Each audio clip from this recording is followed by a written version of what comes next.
নমস্কার বন্ধুরা, আশা করি আপনারা সবাই ভালো আছেন। আজ আমি বানাবো নিরামিষ পটল আলুর ডালনা রেসিপি।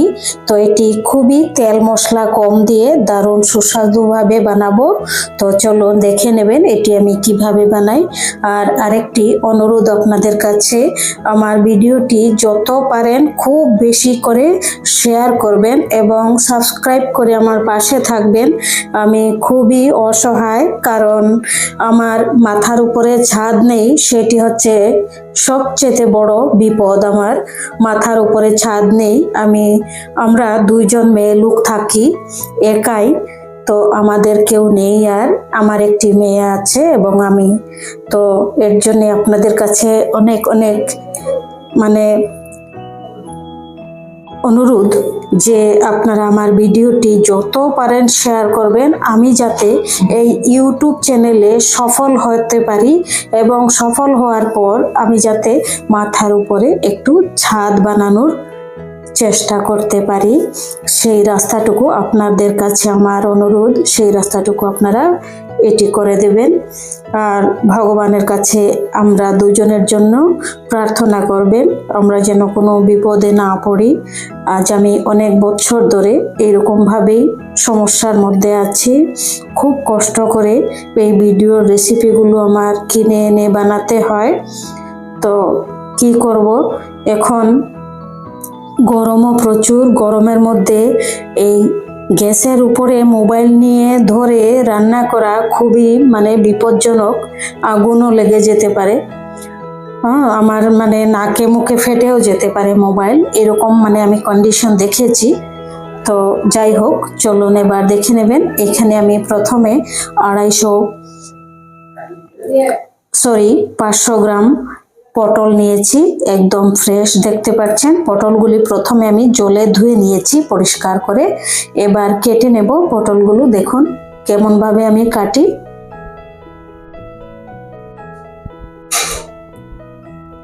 প্রথমে এরকম ভাবে আমি খোসা ছাড়িয়ে নিচ্ছি।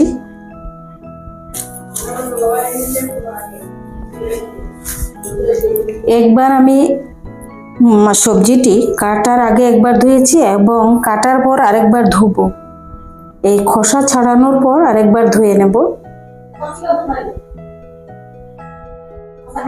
এরকম ভাবে পাতলা করে আমি খোসাগুলি ছাড়িয়ে নিচ্ছি, কারণ খুবই ফ্রেশ, এর জন্য দেখুন এরকম ভাবে অল্প অল্প এরকম চিড়ে নিচ্ছি।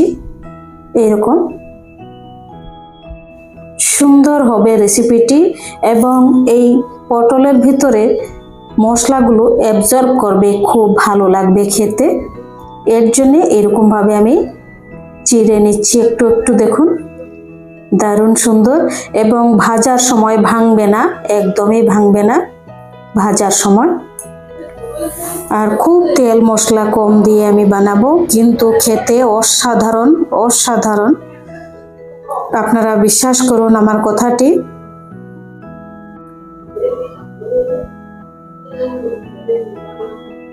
এরকম ভাবে চিড়ে নিলে খুব দারুণ হবে খেতে।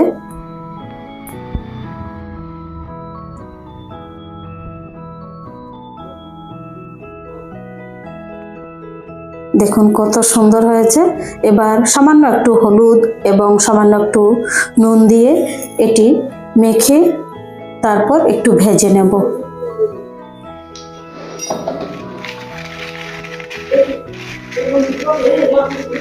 হলুদ আর নুন মাখা হয়ে গেছে।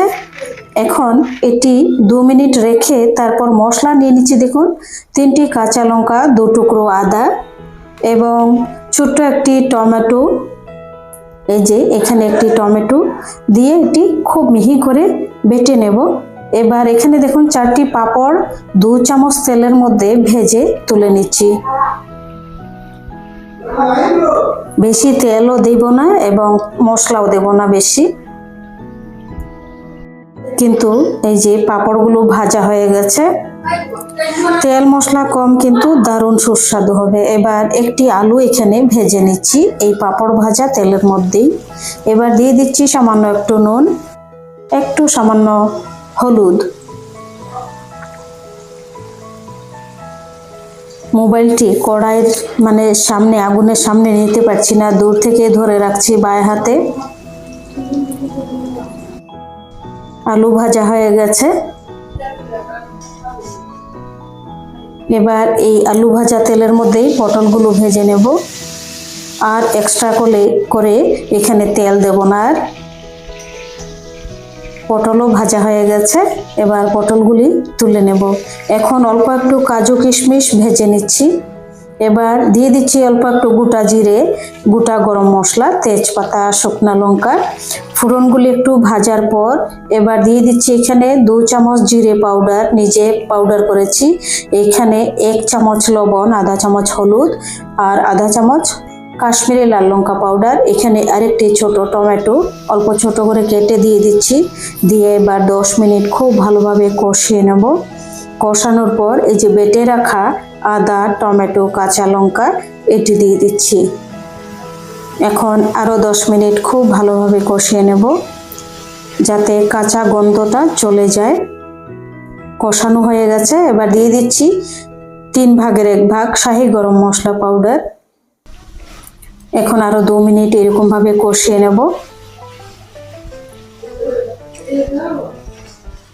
2 মিনিট কষানোর পর এবার দিয়ে দিচ্ছি কাজু, কিশমিশ, আলু এবং পটল ভেজে রাখা সবগুলো একসাথে দিয়ে আরো 2-3 মিনিট খুব ভালোভাবে সাঁতলে নেব। মশলার সাথে সাঁতলানোর পর এবার দিয়ে দিচ্ছি 1 কাপ কুসুম গরম জল দিয়ে এখন 5 মিনিট শুধু ঢাকা দিয়ে সেদ্ধ করে নেব। 5 মিনিট হয়ে গেছে, দেখুন দারুণ সুন্দর হয়ে গেছে রান্না। এখানে আমি আর ঘি ব্যবহার করছি না, আপনারা চাইলে ঘি ব্যবহার করতে পারেন। এবার দিয়ে দিচ্ছি ভেজে রাখা পাঁপড়গুলো। এটি হচ্ছে ঝাল পাঁপড়।